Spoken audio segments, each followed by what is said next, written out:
What do we have? It's The Suburbs, Arcade Fire. Oh, how cool. And what's on the other one? And it's from Twin Peaks. Are you a big David Lynch guy? Yes.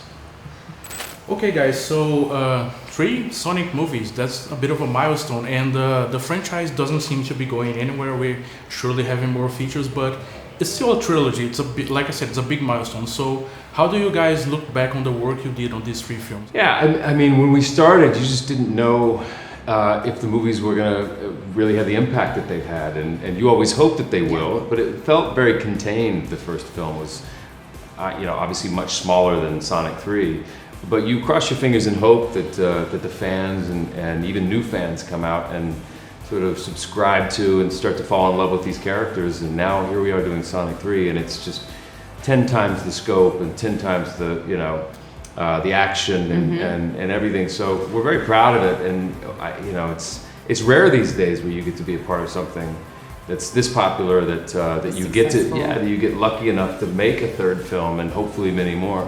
So Ben, Sonic 3, we have the great Shadow the Hedgehog. Yes. In the voice by the great Keanu Reeves. And I want to ask you, does it give you a little heebie-jeebies, like going against John Wick and Neo? Like, it's incredible. All I want him to do is say like, whoa.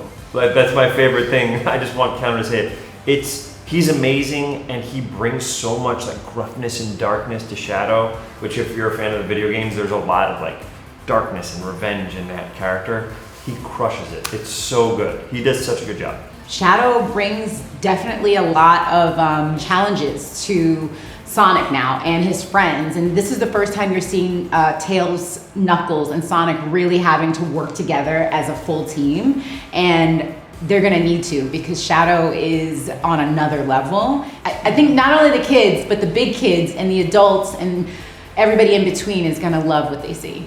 To get to work with an actor of that caliber, of that talent, and to have such an obvious, just perfect casting, like dream casting. And I think it was something that fans around the world were all kind of, before we even announced it, I feel like they were just, that's what people were hoping for. And to have been able to deliver that and to deliver them a Keanu Reeves Shadow, it was just a dream come true. And I just cannot wait for them to see it. It's he's awesome, and it just, I think fans are gonna love it.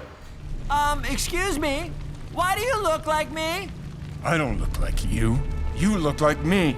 Yeah, needless to say that Shadow is the big newcomer in the franchise, and he's a very fan favorite character all around the world. Yes. But especially in Brazil, and I'm not overselling it. Is that true? Brazil is a big Shadow fan? Because we have the biggest Shadow the Hedgehog fan right here in Brazil. I want to show you a little video of a Brazilian kid losing his mind. Oh, I can't wait. I love stuff like this.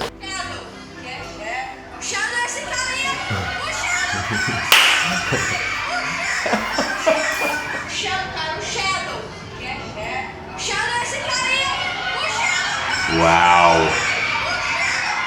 They're losing their minds. Oh my God.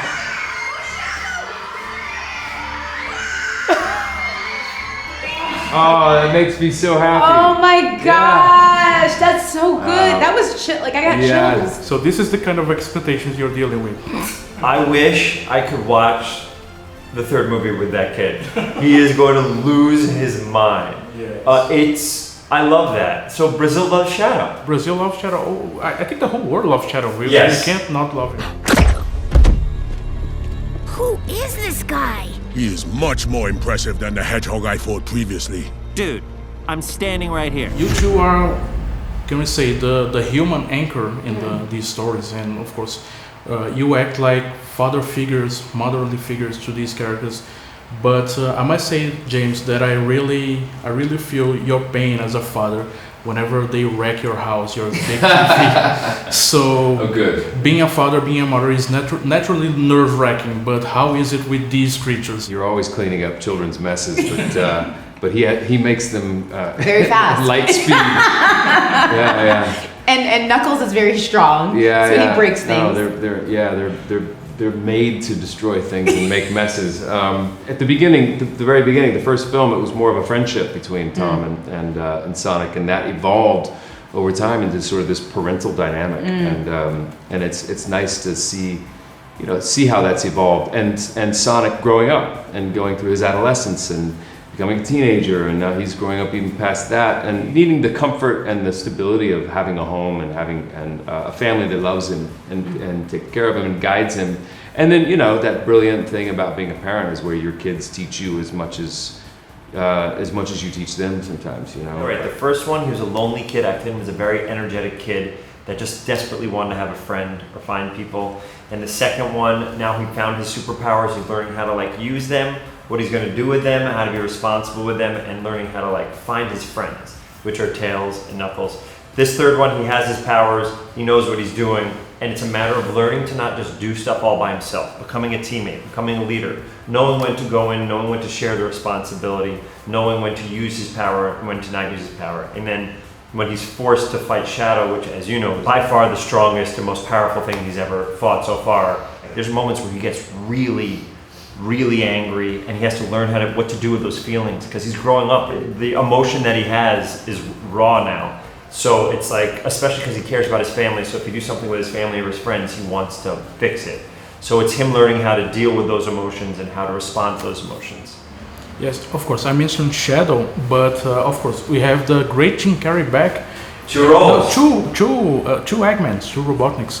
He mentioned a while back that he was considering retiring. There was a very funny quote of him that he said that maybe, you know, if the angels sent him a script from heaven written in golden ink. Golden ink, yeah. And now he's back for Sonic 3. Yeah, the ink must have been golden. Yeah, I was gonna ask you, what do you think the movie made him, you know? I think what he's feeling from these first two movies and the response he's getting, it's just, I'm sure, to me it validates how incredible of an actor. He's always been one of the best actors of all time. And to me, as a comedy person, that's it. He's the GOAT. He's the greatest of all time. He's one of the best comedic actors, literally, of all time. And also showed me that we can do drama also. He did Truman Show, and he did Eternal Sunshine. So I think the thing that brings him back is the scripts are good, the characters are good. To play two different characters is amazing, but it's like, the franchise in this thing has such beautiful fans, and people really care. I mean, look at that video. People really care about this stuff, and I think it's really hard to like pass up the opportunity to be a part of this thing, which is really trying to bring joy to a lot of people, and he's so good. I'm so thankful that he didn't retire, because he is so good in this one, and he can't retire. I mean, of course he can whenever he wants.